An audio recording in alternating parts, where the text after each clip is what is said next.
자, 안녕하세요. 네. 자, 우리 책은 어디냐면 40쪽입니다. 40쪽. 저 지금 역학하고 있는 중입니다. 자, 33번에 보시면 기억과 니은에 들어갈 용어. 그래서 용어 해석을 정확히 하지 않으면 그 역학은 되게 헷갈릴 거예요. 하여튼 제가 있는 대로 천천히 하겠습니다. 자, 첫 번째 보시면 감염병의 1차 환자에 노출된 감수성자 중에서 여기서 힌트는 1차 환자입니다. 그러니까 최초의 환자가 있다는 거죠. 그 환자랑 접한 사람이야.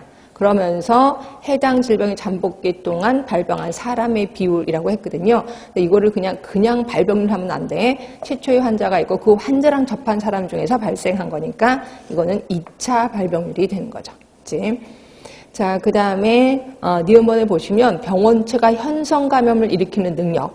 자, 현성 감염이라는 거는 불현성이 아니라 현성입니다. 그럼 병원에 가는 거죠. 그러니까 병원에 갈 정도로 아픈 거예요. 그럼 이거는 병원력이 되는 거죠. 병원력. 그래서 감염된 사람 중에 현성 감염자의 비율이니까 병원력을 얘기하는 거고. 그래서 답은 3번이 돼요. 이런 건 좀 쉽습니다. 자, 그다음 34번이요. 자, 요거는 이제 발생률을 구하라는 이제 문제예요. 자, 1년간 고혈압 환자가 신규로 40명이 발생을 했대요. 그리고 마을 주민이 이전에 고혈압 진단을 받은 사람이 200명. 그러니까 요거는 발생률이니까 빼줘야 되겠구나라고 느낌이 들으셔야 돼. 전체 주민이 1000명이랍니다. 자, 그러면 1000명. 자, 발생률은 1000명분의. 자, 기존의 환자 200명을 빼줘야 되겠죠. 200명을 빼주고 그 다음에 환자가 40명이 발생이 됐어. 요거 되는 거예요. 요게 발생률이 되는 거고 그러면 곱하기 100을 해야 되겠죠. 왜냐면 퍼센트로 돼 있기 때문에 그 단위가 다 퍼센트로 돼 있기 때문에 곱하기 100을 하시는 겁니다. 그러면 답은 5%가 나온다라고 보시면 돼요. 5%. 그래서 답은 2번인 거고요. 자, 그 다음에 35번. 이런 문제 나오면 우리 또 표, 그래프 이런 거에도 약해갖고 우리 또 막 되게 흥분하고 그랬었을 거예요. 자, 그런데 보시면 지금 4월에 B형 간염 발생률이야. 그럼 4월에 그림이 있을 겁니다. 4월만 좀 칠판에 그릴게요. 자, 4월을 그리면 모두 15명의 학생입니다. 15명 학생인데, 자, 맨 처음에 학생은 그 전에도 있었습니다. 그리고 14번째 학생도 그 전에 있었고, 그 전에 이제 이미 그 B형 간염이 발생이 된 거고요. 그 다음에 13번째 학생은 그 몇 월 달에, 7월 달에 있었기 때문에 여기는 없습니다. 그 다음에 12번째 학생도 나중에 있었기 때문에 여기는 없고요. 그 다음에 11번째 학생도 그냥 있었습니다. 11번째 학생도 그 전에 발생이 됐고, 그 다음에 10번째가 요때 생겼고, 그 다음에 9번째 학생도 요때 생겼고, 그렇죠? 8번째 학생은 나중에 생겼으니까 무시하시면 되고, 7번째 학생이 이제 그 전에 생겼습니다. 6번째 학생도 그 전에 생겼고요. 그 전에. 그 다음에 5번째 학생도 그 전에 생겼어요. 그렇죠? 그리고 4번째, 3번째, 2번째는 다 나중에 생겼으니까 무시하셔도 되고 첫 번째 학생도 그 전에 생겼어요. 결국 자, 발생률입니다. 그리고 전체 학생이 100명이라고 그랬습니다. 100명. 100명에서 그때 생긴 학생이 모두 몇 명이냐면 요 2명. 그렇죠? 그래서 10번째 학생, 9번째 학생 2명이 생겼습니다. 그리고 기존의 학생은 좀 빼주셔야 되겠지. 기존의 학생이 1명, 2명, 3명, 4, 5, 6, 7이에요. 그래서 7명을 빼주셔야 돼, 분모에. 이렇게 해서 여기서 곱하기 100을 할 필요가 없죠. 왜냐하면 보기에 퍼센트가 안 나와 있기 때문에 그래서 바로 계산을 하시면 2.15가 나올 겁니다. 2.15. 그래서 2.2가 답이 되는 거예요. 답은 3번이 되는 겁니다. 3번. 자, 그렇게 해서 발생률에 대해서 물어보는 질문이 좀 있었구나 이렇게 생각하시면 되고요. 그런데 36번입니다. 자, 특정 만성질환의 유병률이 증가돼서 이 문제가 좀 말이 많았던 문제입니다. 하여튼 관련 내용을 올바르게 조합한다면, 자, 최근에 어떤 만성질환 유병률이 증가돼서 예를 들어 암이라고 합시다. 암의 유병률이 증가됐어. 그러면 어떤 결과가 이루어지게 되느냐? 일단 발생률이 증가해서 유병률이 증가했겠죠. 그래서 이거는 맞아요. 자, 그 다음에 우리 그 PID라는 공식 아실 겁니다. P는 ID. 자, 유병률은 발생률 곱하기 이환기간이라고 표현했거든요. 유병률이 높아졌다는 거는 발생률도 높아진 것도 맞지만 이환기간도 높아졌다 이거죠. 그래서 이완기간이 증가한 답원도 맞는 얘기예요. 그치? 자, 답원 볼게요. 그 질환의 사망률이 증가됐다. 그러면 여러분들은 유병률이 증가됐으니까 사망률은 감소되는 거 아닐까요? 라고 단순히 수학적인 공식으로 생각을 한단 말이에요. 근데 그게 아니라 이거는 만성질환이야. 만성질환. 그 만성질환은 그 병이 치유될 수 있어요? 없어요? 없어요. 결국 그 병으로 돌아가시게 되는 거죠. 그죠? 결국 그 병으로 인한 사망률은 증가될 수밖에 없어요. 그죠? 그래서 이것도 맞는 얘기야. 그러니까, 예를 들어서, 비행기 사고로 죽을 확률이 많아요? 교통사고로 죽을 확률이 많아요? 교통사고로 죽을 확률이 많아. 왜? 교통사고가 더 많이 나오니까. 이런 거예요. 그래서 지금도 보면은 암 유병률이 꽤나 높은데 암으로 인한 사망률도 꽤나 높거든요. 예, 그걸 생각하시면 돼. 그래서 그 질환으로 인한 사망률이 증가되는 거 맞고요. 그리고 그 질환의 치료 성공률은 증가하지 못하죠. 성공률이 떨어진 거죠. 그래서 답은 가나다 1번만 답이 되는 거죠.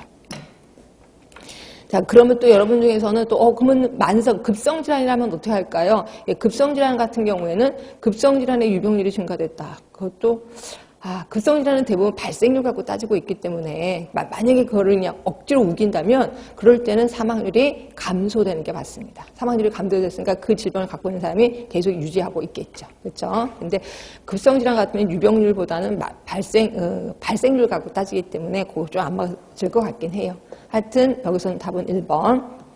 자, 그 다음에 37번 발생률과 유병률에 대한 설명. 이거는 우리 PID 갖고 할 것 같기도 하고 일단 보겠습니다. 이완기간이 길어질수록 유병률은 높아지는 거죠. PID. 그 공식에 따라서. 그래서 1번은 틀린 거고. 자, 2번 이완기간이 길어질수록 유병률이 높아진다. 이건 맞는 얘기고 발병률이 높을수록 유병률도 커진다. 자, 발병률이 커질수록 유병률도 커진다. 물론 발생률이긴 해. 근데 발생률, 발병률을 처음부터 이렇게 구분하지 마세요. 그냥 여기서는 그냥 구분하지 말고 그냥 받아들이시면 되고 그러다 보니까 이걸 발생률이라고 치면 발생률이 커지면 유병률도 커지는 거 당연하겠죠. PID 공식으로. 그래서 3번도 역시 발병률이 좀 찝찝하긴 하지만 그래도 어떻게 그렇게 나왔으니까 문제가. 그래서 3번도 맞는 얘기고요. 그 다음에 이제 치명률이 높은 경우 발병률에 비해 유병률의 증가폭이 감소된다. 이렇게 됐는데 혹시 치명률이 높은 거 우리 PID 공식에서 기억하시나요? 자, PID 공식에서 I를 주인공으로 했어. I를 주인공으로 했을 때 뭐예요? 발생률 분의 유병률이 될 거예요. 그렇죠? 그랬을 때 I가 1보다 컸을 때 그러니까 I가 아니라 D지. D가 1보다 컸을 때 그리고 D가 1보다 1이랑 같을 때, D가 1보다 작을 때 기억하실 겁니다. D가 1보다 크다는 거는 1년 이상 아프다는 거지. 이럴 때는 유병률이 발생률보다 크다 이렇게 표현했었을 거예요. 그치? 왜냐면 D가 1이면 유병률과 발생률은 같다 이렇게 표현했고 얘는 유병률하고 발생률이 크겠구나 라고 했는데 얘는 만성입니다. 그리고 얘는 이완기간이 짧다 이렇게 표현하고 있죠. 이완기간이 짧은데 이 중에서 구분을 하려면 우리 요거는 치명률이 높을 때라고 표현했었을 거예요. 치명률이 높을 때. 그럼 치명률이 높을 때는 발생률이 크겠죠. 네, 그걸 머릿속에 좀 들어가시면 되는데 자, 그럼 치명률이 높아. 발생률에 비해 유병률의 증가폭이 감소한다. 맞아? 발생률에 비해서 유병률의 증가폭이 감소한다. 그럼 뭐예요? 유병률이 크다는 거야? 아니지. 유병률의 증가폭이 감소하니까 발병률의 증가폭이 크다는 거지. 그렇지? 그러니까 맞는 얘기죠. 계속 헷갈린다. 그러니까 발병률에 비해서 유병률의 증가폭이 감소한대. 그러면 발병률의 증가폭이 더 크다는 거지. 네. 그러니까 요 말이죠. 발생률이 크다. 이렇게 보는 거죠. 네. 그래서 이거는 맞는 말이 되는 겁니다. 그다음에 보고율이 높을수록 유병률이 길어지는 건 당연하겠죠. 그렇죠? 그래서 답은 1번이라고 보시면 될 것 같고요. 자, 38번 치명률입니다. 우리 치명률하고 동력하고 구분하자라고 표현했었는데 치명률이 있었고 동력이 있었습니다. 둘 다 분모는 똑같다고 생각하시면 돼. 자, 이환자 수분에 이환된 사람 수분에 이환된 자분의 동력은 이제 중증 환자, 중환자실에 갈 정도의 중증 환자 플러스 사망한 사람을 얘기하는 거죠. 자, 그런데 비해서 치명률은 이환된 그러니까 그 병에 걸린 사람이에요. 그 이완된 사람 수분에 사망한 사람을 우리 치명률이라고 표현했거든요. 그래서 분모는 똑같다고 생각하고 분자만 좀 다르구나 이렇게 생각하시면 된다 그랬습니다. 자, 우리 심심하니까 다 해볼까 해요. 자, 1번 보시면 일정 기간 중 인구에 대한 질병 이환자 수 하면은 뭐예요? 자, 인구 수분에 그 병에 걸린 사람 하면은 유병률이 되겠죠. 유병률. 자, 그런데 비해서 2번 일정 기간 중에 중앙인구에 대한 사망자 수야. 중앙인구 수분에 사망한 사람. 그건 뭐예요? 사망률이지. 그냥 보통 사망률, 조사망률 이렇게 보시면 되죠. 자, 세 번째, 일정 기간 중 현성 질환자 수에서 그 질병으로 인한 사망자 수. 현성 질환하면 그 질병이 이완된 사람, 분에 사망한 사람이니까 요거 치명률 맞지요? 네, 그래서 답은 3번인 거고. 그러면 4번은요. 어떤 시점에서 중앙인구에 대한 사망자 수야. 그러면 이거는 뭐예요? 이것도 사망률은 사망률인데 그 시점 사망률이야. 시점. 네, 그렇게 보시면 그 아까 2번은요. 기간 사망률이 되는 거죠. 기간 사망률. 자, 5번입니다. 일정 기간 중 인구에 대한 질병 발생자 수하면은 당연히 발생률을 얘기하는 거죠. 그렇죠? 그래서 여기서 다 한번 훑어보시면 될 것 같고 답은 3번. 자, 39번입니다. 이거는 그 전에 저번 주에 우리 유인물 보고 발생률이 뭐를 의미하는지 유병률이 뭐를 의미하는지 유인물 보고 다 공부했었을 겁니다. 맞죠? 그거 보고 기억을 하시면 되는데 지역사회 치매 환자 사업을 위해서 인력 및 공급 계획 수립 시 우선적으로 사용되는 자, 우리 인력 및 공급 계획 수립이야. 그럼 뭐가 필요하냐면 당연히 유병률이 필요하죠. 그렇죠? 우리 저번 주에 했었던 거 기억하시죠? 네, 유병률. 그래서 답은 2번이라고 보시면 되고요. 자, 40번입니다. 가장 올바른 거 고르네네. 자, 위험 요인에 노출된 집단과 그러니까 위험 요인에 노출된 집단에서의 발생률인 R1이라고 했을 거예요. 그리고 위험 요인에 노출되지 않은 집단의 발생률을 R2라고 했을 거예요. 이들 간의 차이를 얘기를 한다. 이 차이라는 말을 잘 해석하셔야 돼. 차가 아니야. 그러니까 뺀 게 아니라 그냥 차이야. 그걸 얘기한 거거든요. 그럼 요 차이를 뺀 거를 의미하는 걸까? 아니 그냥 차이만 얘기하는 걸까? 요거 갖고 요 하나 단어 갖고 이게 섣불리 판단하시면 안 돼. 두 번째 걸 읽으셔야 돼. 자, 특정 요인에 노출된 집단의 질병 발생 위험 R1입니다. 그리고 특정 요인에 노출되지 않은 집단에 비해서 얼마나 높은지 이거죠. 요게 두 번째 힌트죠. 얼마나 높은지 하면은 말 그대로 R2분의 R1 몇 배 더 높다 이렇게 얘기하는 거죠. 그래서 상대 위험도가 된다 이렇게 보시면 돼요. 그래서 답은 3번이라고 보시면 되고요. 1번만 보고 차라고 생각해서 무조건 기여 위험도 하면 큰일 나는 겁니다. 그래서 두 번째까지 읽어서 답은 3번이구나 라고 보시면 되고요. 자, 41번입니다. 자, 41번은 교차비를 구하래요. 자, 교차비 하면은 우리가 알고 있는 대로 BC분의 AD 였었거든요. 그럼 B가 70이고, 그 다음에, C가 10이지. 그래서 70 곱하기 10분의, 그 다음에 AD 30 곱하기 90이 되는 거죠. 이건 너무 쉬운 겁니다. 답은 4번.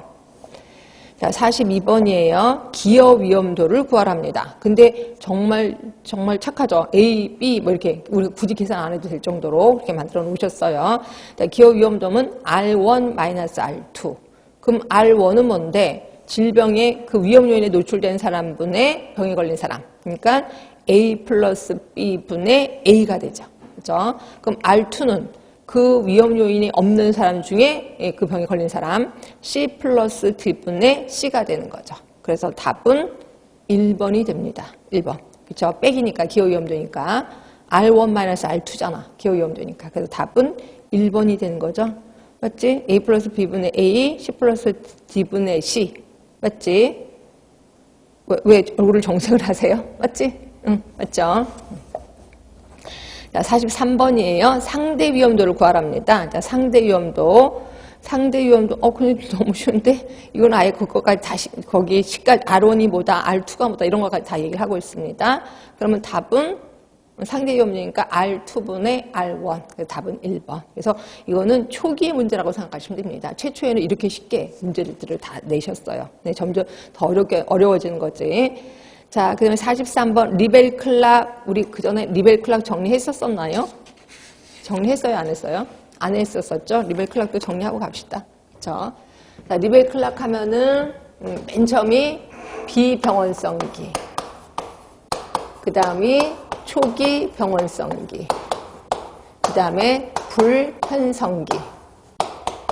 그 다음이 현성기. 그 다음이 재활기. 그래서 크게 5단계를 얘기했습니다. 리벨 클락, 요걸 우리 뭐라고 해야지? 제목 좀 알아볼까요? 리벨 클락이 제시한 뭐예요? 몰라? 제목은 몰라? 질병의 자연사예요. 질병의 자연사.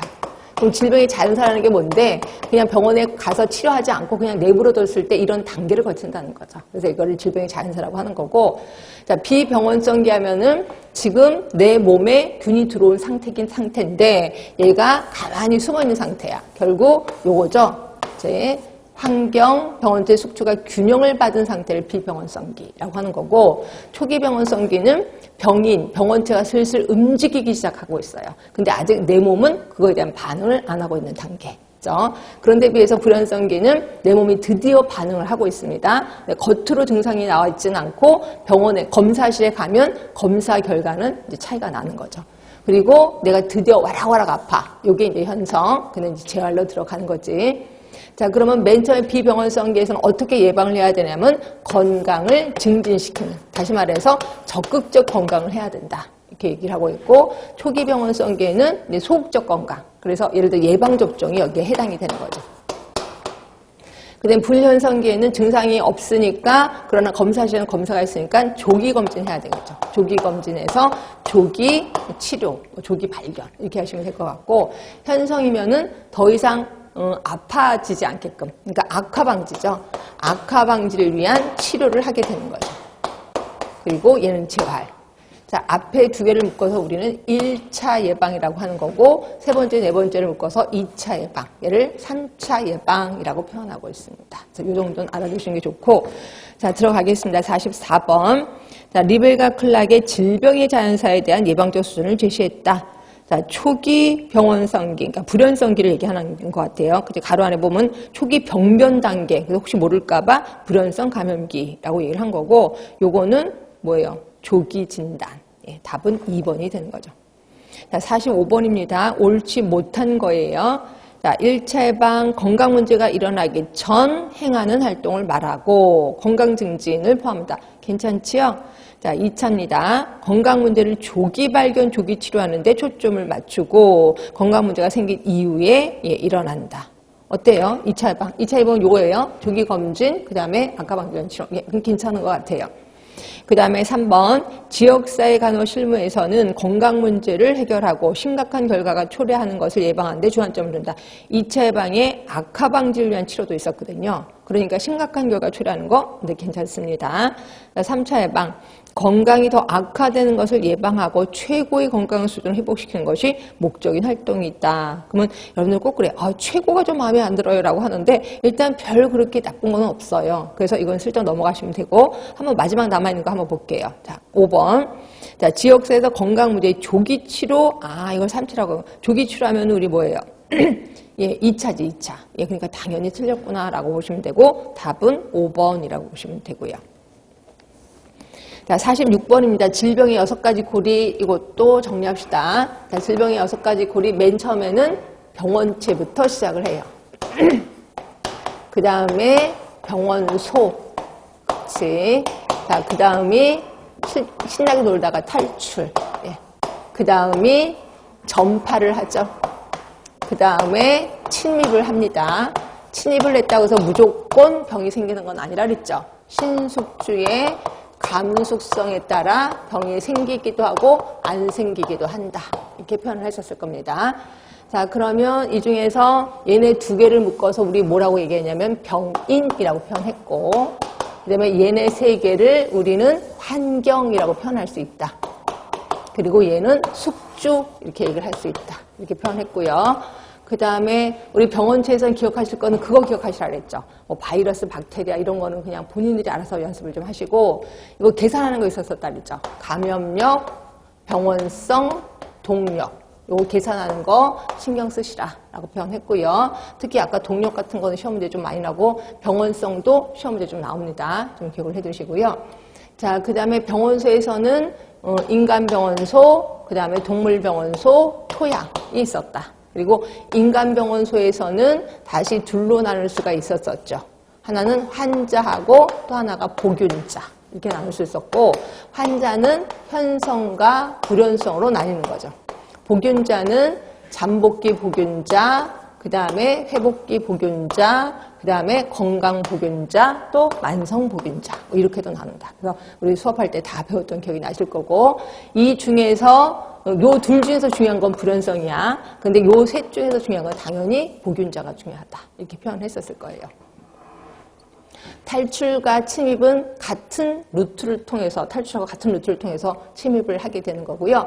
여기서는 전파가 중요하다 이렇게도 표현했었을 거예요. 그러니까 전파하면은 직접 전파가 있고 간접 전파가 있다. 자, 직접 전파의 대표적인 게 비말 감염이죠. 지금 코로나가 대표적인 비말 감염이라고 보시면 되고, 그 다음에 뱃속에 애기한테 가는 수직 감염도 여기 해당이 되고, 그리고 성병과 같은 직접 접촉에 의한 전파도 여기 해당이 된다.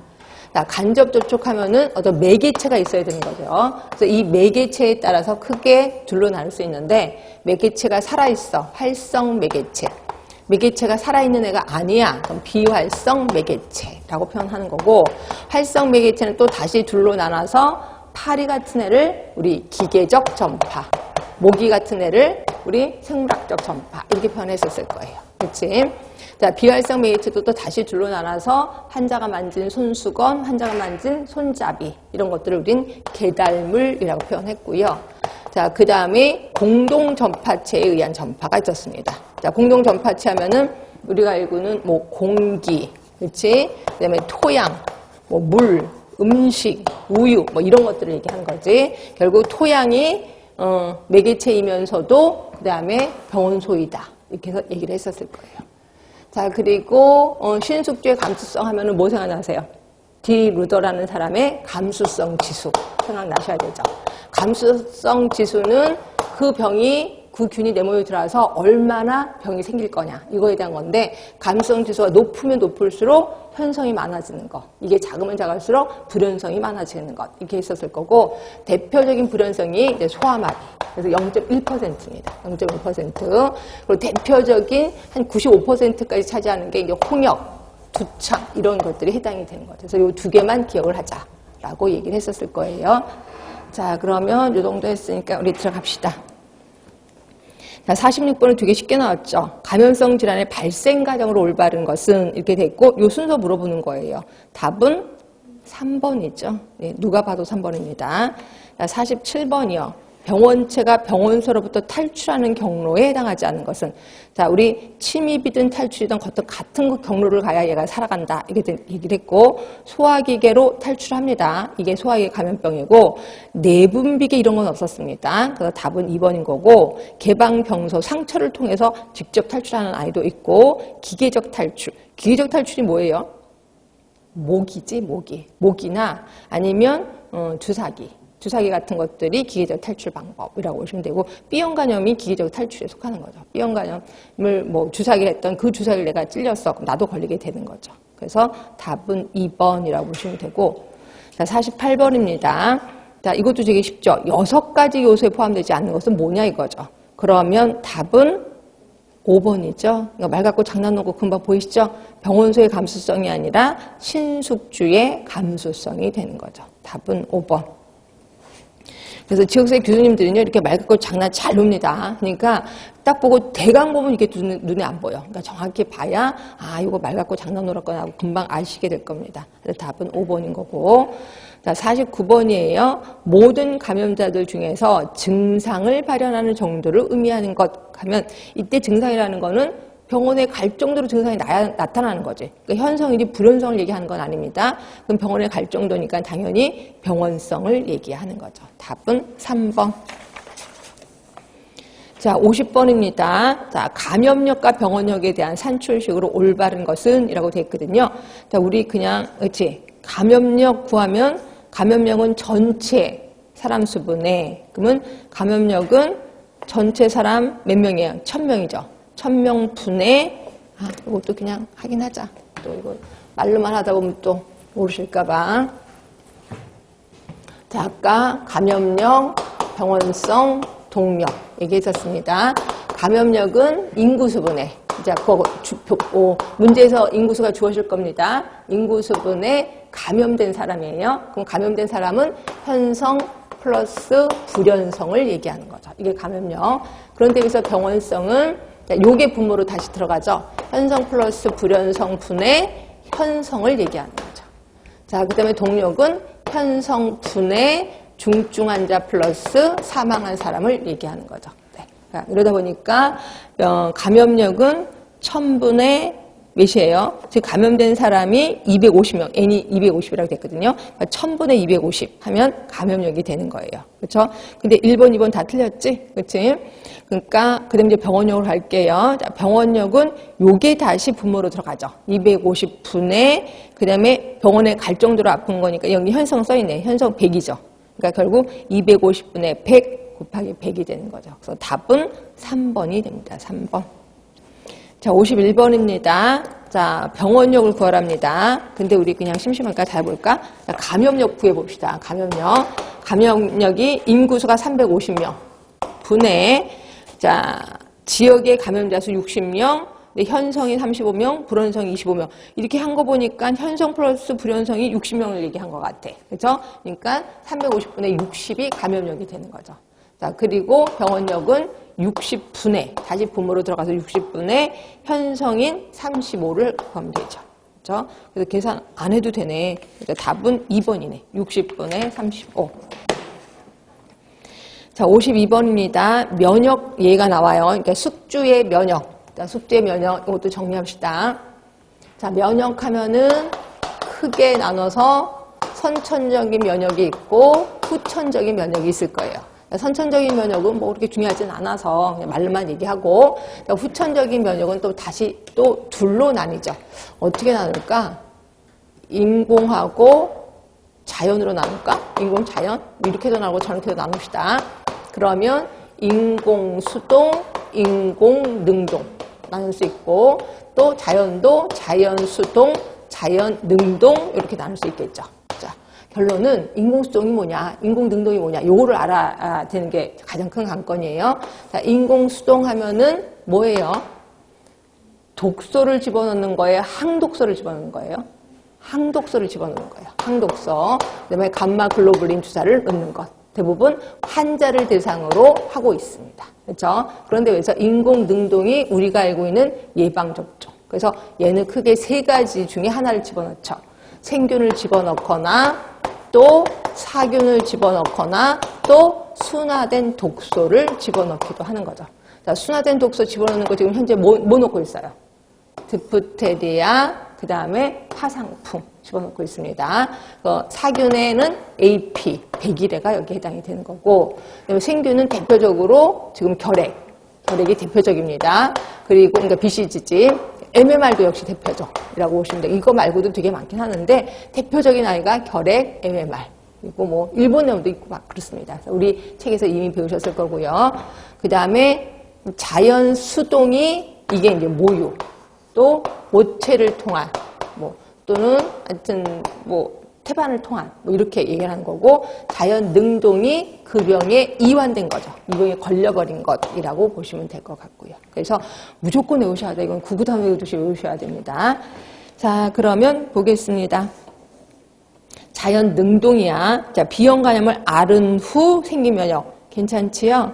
자, 나번 면역 글로불린 주사를 맞아서 생겼대. 그럼 이거 뭐예요? 인공 수동이죠.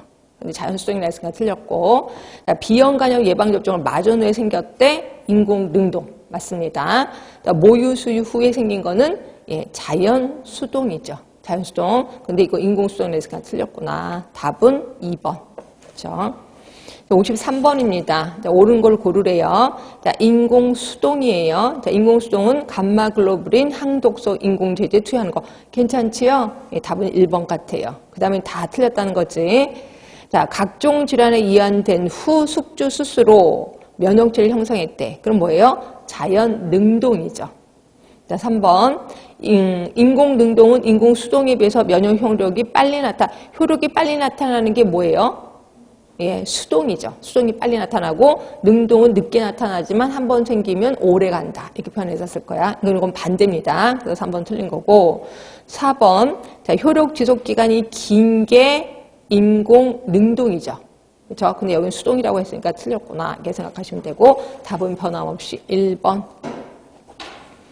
자, 54번입니다. 54번. 자, 임산부 A씨에 대해서 작성한 내용이래요. 출생할 신생아의 3급 감염병 수직 감염을 예방하기 위해서 간호사가 A씨에게 안내해야 할 내용으로 가장 올바른 것 이렇게 됐고 지금 상급. 자, 그럼 상급 뭘까? 상급에 뭐를 얘기하는지를 좀 보겠습니다. 자, 지금 의료급여 수급자고 안티젠이 양성이고 그러니까 간염이 양성이라는 거지. 그리고 VDRL 뭐예요? 매독이죠? 매독. 그렇지? 양성이고 우리 많아. 결핵도 양성이야. 그렇지? 그러면 지금 이 세 개 중에 어떤 게 3급에 들어가느냐야. 이걸 외워야 되는데 어떡하지? 응? 어떤 게 3급에 들어가요? 결핵 몇 급이에요? 2급이 있죠. 그렇지? 매독은 1급, 2급, 3급 중에는 없었습니다. 그렇죠? 네, 성병 그래서 이게 이제 거기에 있나 한번 찾아보세요. 4급에 그 성병들이 좀 있었었는데 그걸 한번 확인해 보시면 되고 그 다음에 HBS 아니면 B형 간염이지. B형 간염. 이제 HBS니까 B니까 그래서 B형 간염이 있고 B형 간염이 3급에 들어가는 걸 아시죠? 우리 A형하고 E형이 2급이고 B형하고 C형이 3급이에요. 결국 3급 얘기를 했으니까 여기는 B형 간염에 포커스를 둬야 되겠구나 이렇게 보시면 되고 이거에 대한 이제 안내해야 될 거. 자, VDRL 혈청 이건 아니고 그러니까 B형 간염이라고 써 있는 거는 4번이네. 자, 출생 후 12시간 이내에 B형 간염의 백신, 면역글로불린 주사를 접종한다. 맞지요? 네. 그래서 답은 4번이 맞고 결국 태어나서 12시간 이내에 2대 주사를 맞습니다. 백신도 맞고 면역글로불린 주사도 맞아요. 2개를 다 맞고 이걸 안 맞으면 어떻게 된다 그랬어요? 평생 복균자가 돼요. 그럼 평생 복균 기간이 길어지면 이제 좀 암까지 갈 수 있다라고 보는 거죠. 그래서 답은 4번. 자, 55번입니다. 정기예방접종 모두 몇 개요? 정기예방접종 모두 18개. 이것도 조금 정리하고 갈게요. 자, 우리 뭐 문제 푸는 것도 중요하지만 알고 있는 걸 다시 한번 정리하는 것도 중요합니다. 우리 예방접종 하면은 모든 권한을 갖고 있는 사람 누구라 그랬어요? 예방접종에 관한 모든 권한을 갖고 있는 사람 시군구청장이라고 표현했습니다. 자, 시군구청장이 자, 예방접종하면 우리 2개, 필수 예방접종이 있고 또 하나가 임시 예방접종이 있어요. 필수 예방접종 뭐예요? 필수 예방접종하면 사전에 알려준다라고 했고 그래서 이걸 사전 알림이라고 표현했고요. 스케줄이 다 정해져 있기 때문에 임시 예방접종은 사전에 공고한다라고 표현했었을 거예요. 사전 공고. 자, 이 예방접종은 어디서 맞아요? 보건소도 맞고 인근 의료기관에서도 맞아요. 그 예방접종을 맞고 나면 예방접종 증명서를 발급받아야 될 거예요. 자, 예방접종 증명서 발급해주는 사람 누구세요? 자, 하나가 질병관리청장. 또 한 사람이 시군구청장. 또 한 사람은 예방접종을 한 차. 그래서 요 세 사람이 증명서를 띄워줍니다. 특히 요 사람은 요번에 바뀌었으니까 좀 신경 쓰자라고 표현했고요. 자, 그러면 우리 필수 예방접종 18개라고 얘기를 했습니다. 18개. 이왕 외우는 거 순서대로 외우자라고 표현했고요. 태어난 날 뭐를 맞냐면 B형 간염 맞아. B형 간염. 그리고 4주가 됐을 때 BCG. 그 다음에 2, 4, 6개월이 됐을 때 TAP. 같은 날 폴리오 맞습니다. 폴리오. 그 다음에 B형 헤모필루스 인플루엔자 맞고 또 하나가 폐렴구균까지 맞습니다. 폐렴구균. 자, 그리고 12개월, 정확히 따지면 15개월이라고 표현합니다. 15개월에 MMR 맞습니다. 그리고 12개월이 넘어가야 맞는 게 일본 내염, 수두도 맞아요. 그치? 자, 그리고 얘가 12살이 됐을 때, 뭐 어떤 책에서 11살도 나오긴 하던데, 하여튼 11살에서 12살 사이에, 11살, 12살 사이에, 뭐예요? 인유두종 바이러스를 맞죠. 바이러스 감염증에 대해서 맞아. 그래서 모두 하나, 둘, 셋, 넷, 다섯, 여섯, 일곱, 여덟, 아홉, 열, 열하나, 열둘, 열셋, 14개입니다. 4개를 더 얘기하셔야 돼. 하나가 A형 간염. 또 하나가 장티푸스. 또 하나가 인플루엔자, 독감. 그 다음에 유행성 출혈열. 유행성 출혈열.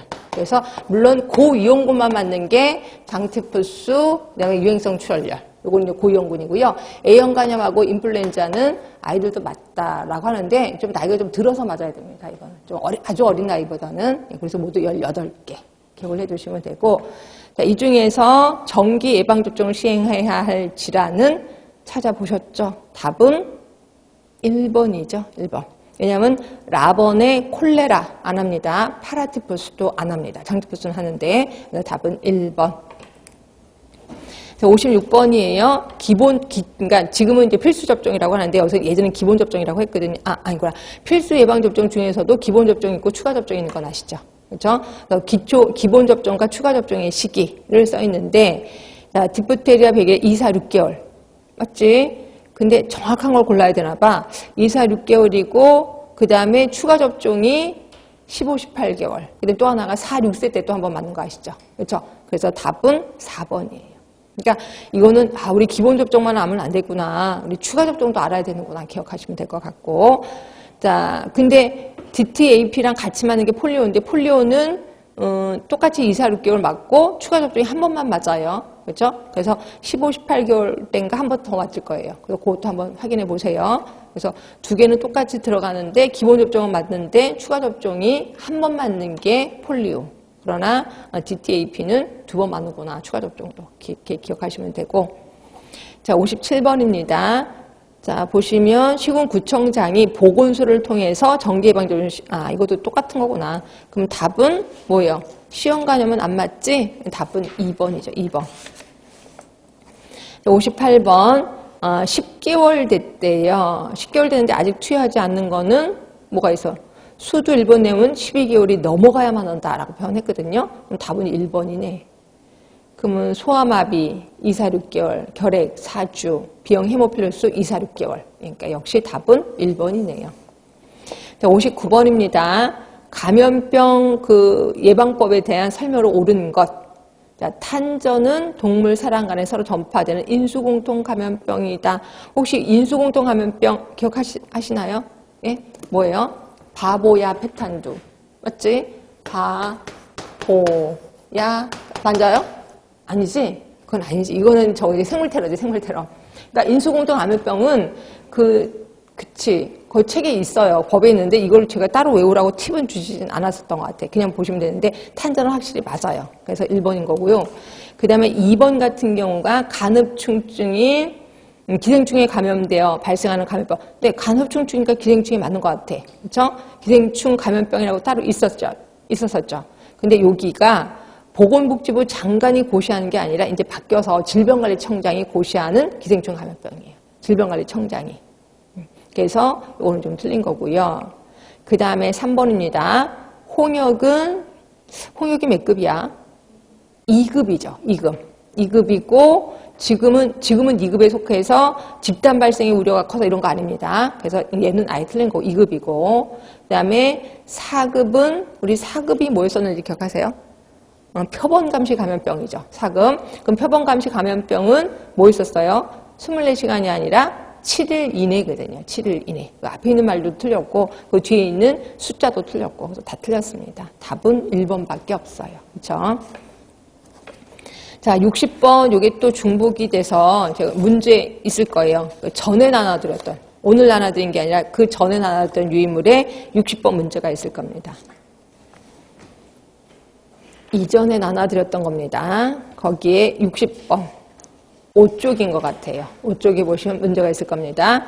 자, 인플루엔자는 세계적 유행을 일으키는 질병이다. 네, 맞아요. 그 이유는 도대체 뭐냐 이거죠. 주어진 보기 중에서는 답이 하나밖에 안 보인다. 답은요. 4번이죠. 바이러스 돌연변이 때문에 세계적으로 유행을 할 수밖에 없습니다. 답은 4번. 자, 다시 오셔서 61번. 자, 관할 지역에 탄저로 죽은 소가 발견됐어요. 이건 사람이 아니라 소가 죽은 거예요. 그럼 이것도 신고해야 되는 건 맞지? 자, 그러면 국립가축방역기관의 장이 누구한테 신고하냐면 네, 질병관리청장. 근데 법에는 질병관리청장에 통보한다 이렇게 되어 있습니다. 그러니까 답은 4번이 맞아요. 이것도 요번에 바뀐 거니까 신경 쓰셔야 돼. 질병관리청장에게 통보한다. 법이 요번에 바뀌었습니다. 자, 그다음에 62번에 보시면 WHO 감시 대상 감염병. 이것도 시험 문제 나왔었습니다. WHO 감시 대상 감염병. 뭐 언젠가 시험 문제 나올 거다라고 했고, 이거 제가 얘기하지 않았나요? 팁 드리지 않았나요? 포항에서 펩시콜라 마시는 두 신사 외박 했었던 거. 다시 또 문제만 들으시는 분들이 있어서 그러니까 포항인데 그냥 폴이라고 썼습니다. 포항에서 펩시콜라 마시는 두 신사를 우리가 봤어요. 그때 외박라고 한 거죠. 외박. 그러면 폴리오, 그 다음에 항열, 그 다음에 패스트, 그 다음에 콜레라, 그 다음에 두창, 그 다음에 신종 인플루엔자, 사스, 웨스트나일열, 바이러스성 출혈력. 그래서 이렇게 되어 있습니다. 그래서 여기 보시면 해당되는 게 두창은 없었습니다. 폴리오 있었고, 그 다음에 사스 있었습니다. 그리고 콜레라 있죠. 콜라 마시는 콜 하니까. 그래서 답은 3번이라고 보시면 되고요. 외우셔야지 뭐 어떻게. 63번. 요거 좀 문제 좀 고쳐주세요. 자, 다음 글에서 설명하는 법정 감염병에 해당하지 않는 것은요. 해당하지 않는 것. 이렇게 고치셔야 돼. 해당하는 것이 아니라. 자, 그러면 그 발생을 계속 감시할 필요가 있어서 발생 또는 유행 24시간 이내에 신고해야 되는 거. 이게 뭐죠? 24시간 또 계속 감시할 필요가 있어서. 이게 뭐죠? 이게 3급이에요. 3급. 네. 3급이고, 그러면 3급에 해당되는 게 뭐냐 이거죠. 1번 황열. 3급 맞아요. 비형 간염 3급이에요. 장티푸스 2급입니다. 2급. 그리고 신중후군 출혈열 3급이에요. 그죠? 그래서 답은 3번이 되는 거죠. 3번. 빨리 외워야 되는데 2급도 빨리 외우고 3급도 빨리 외워야 되는데 큰일 났습니다. 하여튼 답은 3번. 자, 64번이에요. 자, 상급에 속하면서 국가예방접종이 포함된 감염병. 옳게 짝짝진 게 뭐냐 이거죠. 자, 폐렴구균 하면은 2급입니다. 2급. 결핵 3급. 답은 1번은 아니지. 상급에 속해야 되니까. 자, 일본 내염 3급 맞죠? B형 간염 3급 맞습니다. 둘 다 예방접종 맞지? 그러니까 답은 2번 같아요. 자, 3번 백일에 얘는 2급이에요. 그래서 틀린 거고 결핵 3급. 자, 그 다음에 B형 헤모필러스 인플루엔자 2급입니다. A형 간염도 2급. 그래서 3급이 아니기 때문에 다 틀려. 답은 2번. 그래서 이런 식으로도 문제가 나왔었으니까 좀 신경 써주셔야 돼. 자, 65번 보시면 시군구청장이 관할보건소를 통해서 정기예방접종, 이거 또 나왔네. 정기예방접종. 그러면 디프테리아 맞고 풍진 맞고 맞죠? 폐렴구균 맞고 시험간염 아니죠? 답은 1번. 정기예방접종에 대해서는 시험 문제 되게 많이 나왔구나 기억하시면 되고요. 자, 56번입니다. 자, 에이즈로 사망한 사체를 검안한 의료기관은 이 사실을 누구에게 신고해야 돼요? 보건소장에게 신고하는 거 맞지? 몇 시간 이내? 즉시야 24시간이야? 아니야. 24시간이에요. 바뀌었습니다. 24시간 이내에 신고를 해야 돼요. 그렇죠? 근데 신고를 할 때 이 사람 아니구나. 사망했구나. 사망했으니까 즉시가 맞다. 그지? 제가 헷갈렸다. 자, 요거예요.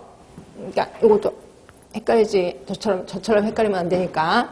자, 에이즈로 진단한 사람, 진단하거나 사망했거나 모두 신고합니다. 두 케이스.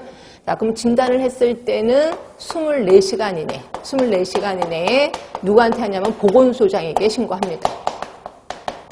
근데 이때 그 환자의 이름 신고하지 않아요. 그럼 누굴 신고하냐면 뜬금없이 진단한 의사의 이름을 신고합니다.